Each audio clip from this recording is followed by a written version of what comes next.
Sean P., the Diddler Combs, has been arrested and denied bail twice so far. The P. Diddler has allegedly been using a lot of his various companies and businesses to cover up a lot of his criminal activities. So they raided his home, and at some point he fled the country. He was like, peace out, y'all not gonna catch me.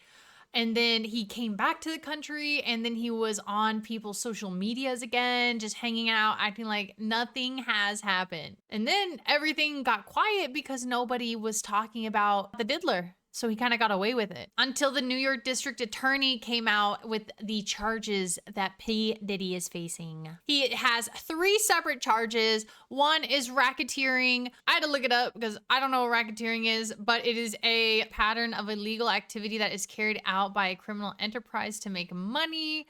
These activities are often linked to organized crime groups, fraud, extortion, bribery, drug trafficking, murder, gambling, arson, robbery, and dealing in obscene matters. And that's literally what he was doing. He was using all of his vast business ventures to cover up all the crimes he was doing. I don't know why I made these hands. Meet the ball. But it seems like behind closed doors, the Diddler is known for being a horrible person. The second charge he's facing is sex trafficking, which the actual definition of that is the practice of illegal transporting of a person from one country to another country or area for sexual extortion. The third charge that goes along with the second is interstate transportation of prostitution, which means he's taking prostitutes across state lines to perform in these acts that he called freak-offs. These freak-offs are like drug-filled, sex worker-filled events that P. Diddy would host. And sometimes they would take multiple days. And he would record them so he could use it as blackmail later when he needed something. Which he called freak-offs. And he often electronically recorded them. The freak-offs sometimes lasted days at a time, involved multiple commercial sex workers, and often involved a variety of narcotics, such as ketamine, ecstasy, and GHB, which Combs distributed to the victims to keep them obedient and compliant.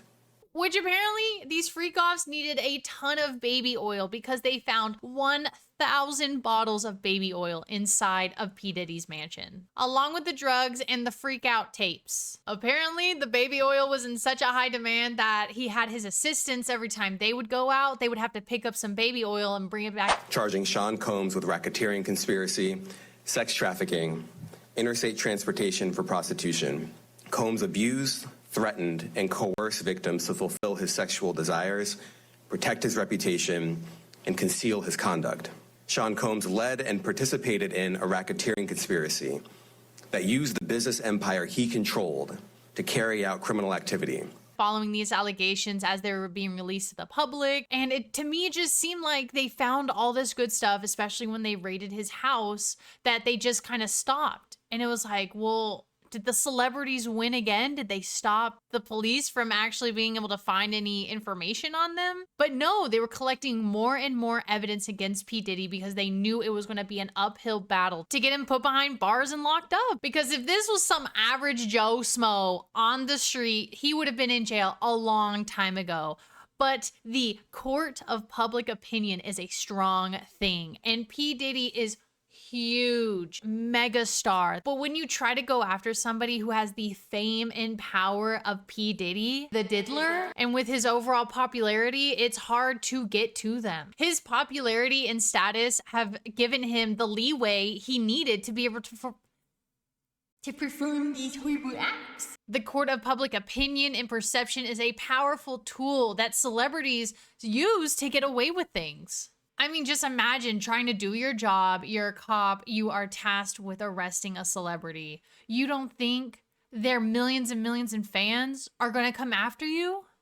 Because in their eyes, the celebrity can do nothing wrong. It doesn't matter what it is, you're going to get threats. And this doesn't even include the powerful celebrities' other powerful friends that have connections. But back to the Diddler, they have video evidence of this man and his horrible acts. And you think it would just be an easy shut and close case.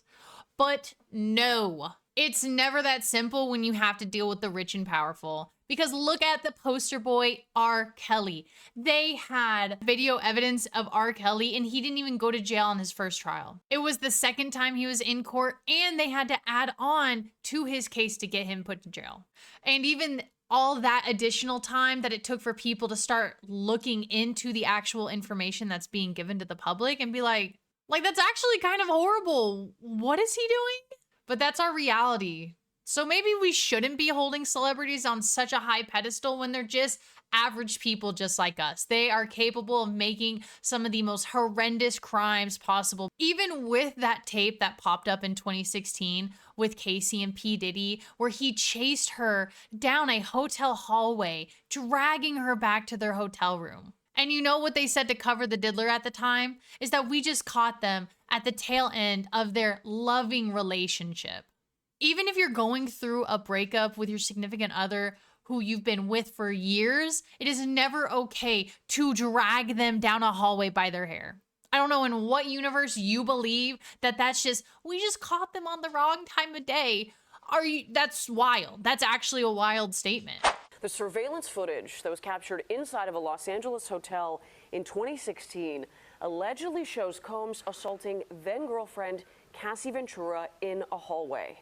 A now settled lawsuit filed by Ventura claimed that she was trying to leave the hotel after a drunken Combs punched her.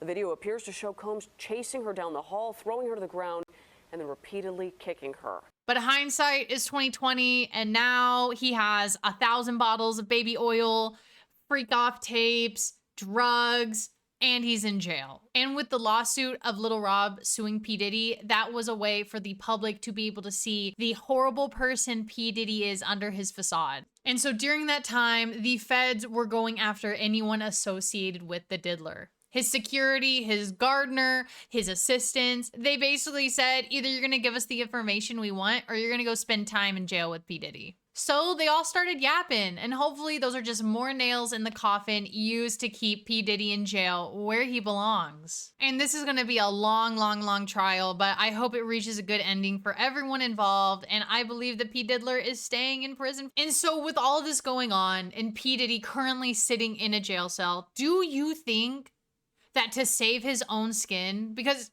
he's been around the block, do you think he's going to start exposing other celebrities and huge names to save his own skin and try and get a lesser sentence? And who do you think he would expose? Do you think he would match the Epstein list that's out? Give that list a little bit more credibility?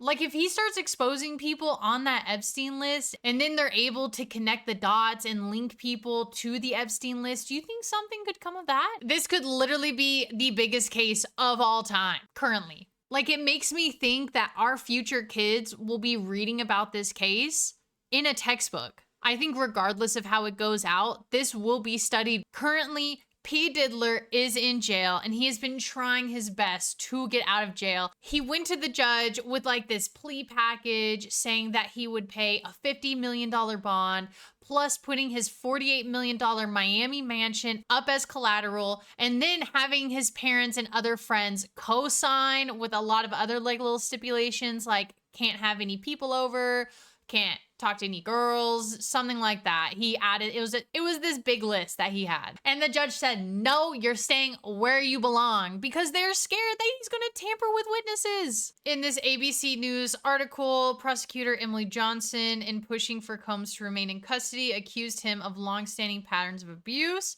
and said his victims have extreme fear of Combs because of his influence in the entertainment industry. Johnson said Combs called a victim in November of 2023 after Ventura's civil lawsuit was filed seeking to maintain this victim's public support.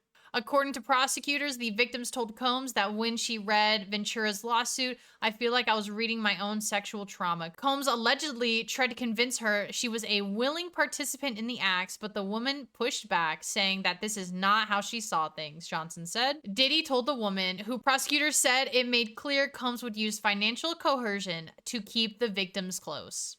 And if for some reason you actually feel bad for P. Diddy being in jail, don't worry. He's not in general population. He's a celebrity. He's probably in the cushiest jail cell you could ever imagine.